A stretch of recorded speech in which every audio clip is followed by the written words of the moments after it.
Thank you so much for attending this session with us. Thank you so much for engaging in courageous conversations in your breakout groups. And I'm really, really appreciative of all of the people that have helped us here today. They are listed in your program books. I won't take up a lot of time talking about this. It's been a long afternoon, I know. But I did want to offer the opportunity for some folks to just jump out and share what some of the things that y'all talked about in your sessions. And so let's see. I am going to call on a couple of people, and I don't know how to unmute them from the room, but I'd like to first call on Dr. Andre Brown. So one of the things that we stood out the most was recognizing that a lot of the language that we're using in the discourse that we're being engaged in was often placed at a lower level than what critical race theory is, and that some of those arguments are acts of desperation, and also being able to elevate our consciousness collectively is what's critical to move forward. So it's not just attacking or defending a position that's already in place, theories that's already been proven in actual facts, but recognizing that there's a lot of things going on around it and it's political, but to be able to focus and do the work and really just kind of elevate ourselves and make sure we take care of ourselves is more important than chasing after the new shiny thing that comes up as a way to stop progress. All right. Well, apparently we are having some technical difficulties, but we're going to roll with it. And I know Dr. Brown is actually in the house, so I'm going to call him up to the podium. But in addition to that, we have several other people that have participated and do have some things to share. So I'd like to just go ahead and ask you to jump on out there.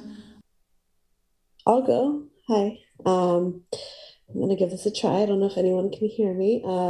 We had a great discussion around critical race theory from a sociological and criminal justice perspective, and some key takeaways and points of actions that we were thinking about as our group. And some of these ideas came from students were to think of ways to engage peer-to-peer learning and an engagement on these topics. So not just having it be institutionally led or faculty led or top down, but having students be involved in the process.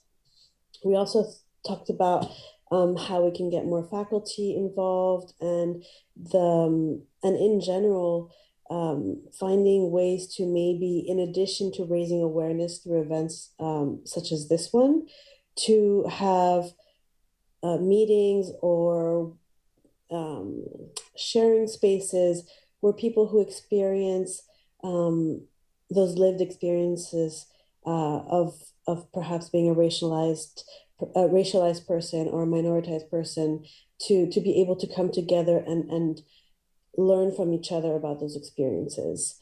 We thought that would be an important kind of way to move forward, to move the discussion forward at MC. Thank you so much. The Zoom room with my colleague Shayla Atkins, and we discussed collectively that this is indeed a loaded question. And how do we separate our personal beliefs and experiences and facts and opinions and really get to the root of the matter for the benefit of our students? Collectively, we discussed that Montgomery College is strategically placed where we can begin to have these discussions, perhaps by creating a critical race theory course, credit and non-credit. Also creating learning communities, particularly where we would have a course such as English linked with 3 other disciplines, so that students can have the freedom to write and professors can have the opportunity to grade papers in an unbiased manner, but again, in an informative manner where we can really get to the root of reframing what really is, and it maybe is not critical race theory. My colleague Mary Robinson just shared about the great work in their big breakout room. We also talked about using coursework as a space to continue the dialogue, especially since many of the individuals who are leading the charge around critical race theory were individuals here today, as well as individuals who are faculty members. And so that was one of the takeaways and one of the steps we thought we could take. As well, we agree with the speaker that many are ill-informed about critical race theory. So we believe that providing accurate information and countering those stories through media and other outlets will be important to use our agency to make clear the tenets of the research-based critical race theory. And my colleague today is Dr. Glenda Hernandez-Tittle. I think it's important to make sure that I recognize her. Because education was our breakout room, we also discussed age-appropriate ways to introduce critical race theory and introduce race as a construct to early learners. That was an age group about whom we were most concerned because they are developing, and we wanted to make sure that we considered the literature and that we were developmentally appropriate in making sure that we prepared early learners. And then finally, because we were in the education breakout group, we also talked about ways to address the lack of diversity in teacher education and in higher education spaces using critical race theory and its tenets. Thank you. Thank you. Next. My colleague and I, that's Dr. Sylvia Hollis, my colleague and I, Professor Carl Smith, we discussed history, and we talked about the intersections and the importance of the discipline of history to conversation around critical race theory.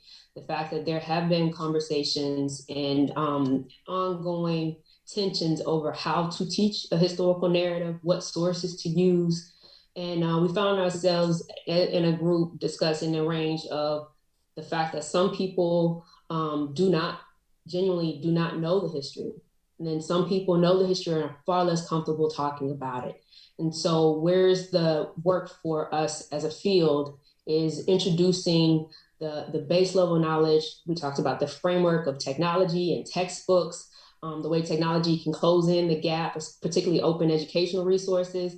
But also even within that, there is a kind of normative way that U.S. history, sometimes resources that are out there to teach U.S. history are not pluralistic, do not oftentimes introduce more diverse frameworks of history within it. And so we talked about as a group, really considering the way to diversify curriculums within the components of the field. Thank you so much. Boy, we've got a range of challenges, but y'all are coming through, so thank you. I can go next. We were in the breakout session for government, and we had a student which suggested designing a course that outlines different communities in the nation and in the world, and looking at their cultural perspectives and tangible data points. It was also brought up that when people talk about critical race theory, that they should use a historical lens rather than looking at it as an individual or dealing with individuals. It should be seen more as a theory where you look at structures and systems that are oppressive. And the last point that was mentioned was it's important to look at different people's truths in order to get information in a fair way.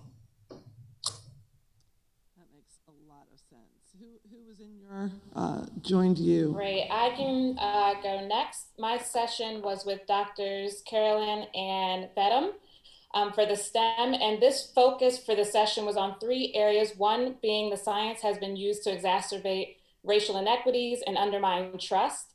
2, persistence in STEM is low for underrepresented minority students. And 3, URM, meaning underrepresented minorities, success, there is an urgent need to transform science education.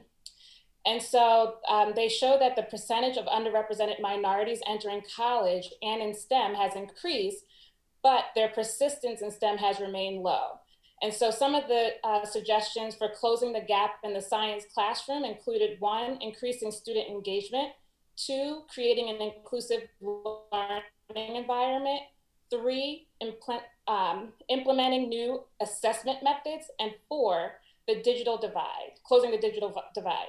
And so some of the reactions that were received for our keynote was just making sure that folks knew that this wasn't necessarily a new discussion. It was just a new, but it was still unclear how the CRT really was bringing it from a new lens for some folks. And so that was some of the reactions, as well as just recognizing that the information that was presented was definitely useful and was able to provide some level of growth. Some of the reactions or some of the suggestions that people had for ongoing discussion was that we should provide instructors with data. Folks may not be aware of the inequities, especially within the STEM. And then there was also the notion that the disaggregated data is provided based on students in general, but it's not broken down by the instructors. So this might be something of interest for as we move forward for instructors. And as for what suggestions do you have for, again, the ongoing discussion for CRT in the field, we also need more inclusive textbooks. This would be a more proactive approach as opposed to receiving data, which may be a reactive approach. And there was also mention that with PACE Group, PACE has come a long way with being able to provide recommendations on how to address the disaggregated data. And then also just being mindful of generational trauma. So we as educators have the responsibility to understand, accept, and find learning strategies to meet the students where they are. Another suggestion is making sure that we have book discussions with our faculty, and then also allowing students to be able to tell their story. Wow, that's some great takeaways that we are definitely going to put up on our website and go ahead and share with the broader community. Is there another report out? If there's not, I'd like to go ahead and close us out for the day. Okay, well, seeing none, then I will do such as I indicated. So as you see here today, there is a lot to unpack with critical race theory. So much to unpack that when this committee first got together back in August, we indicated that we were going to already build in part 2.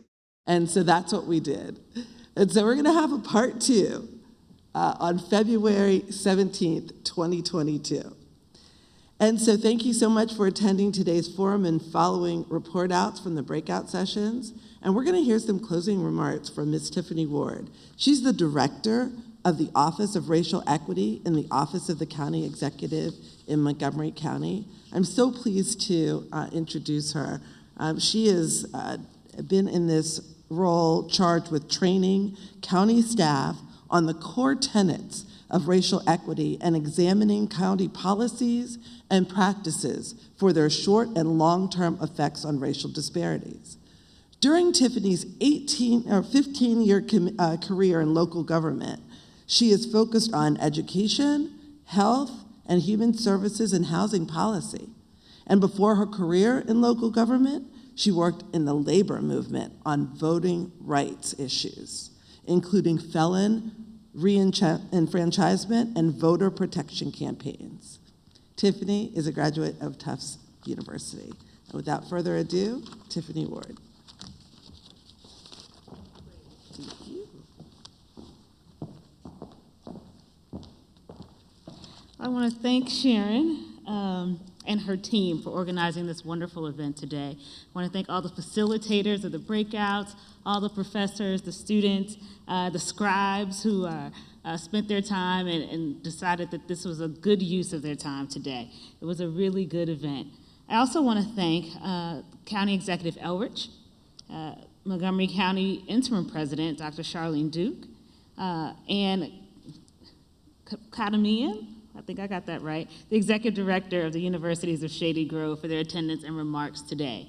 And for sure want to thank Dr. Tracy Dennis for explaining to us the nuances of critical race theory, right? And helping us to understand that it is imperative that we tell the truth about the history of this country, All right, racial inequities and disparities exist across all issue areas in this country, and that we need to actually use a systems analysis in understanding why these inequities exist across every issue area that we can think of, and not just look at individual reasons and blame or responsibility when we're looking at these inequities. Finally, I want to thank you, the participants of this conference today. It's really important that you all stay curious and willing to examine race. If we're to close many of these disparities and gaps, we have to start by at least being able to talk about race in a way that's informed and honest. We cannot be silenced by folks who are intend to co-opt critical race theory. Thank you.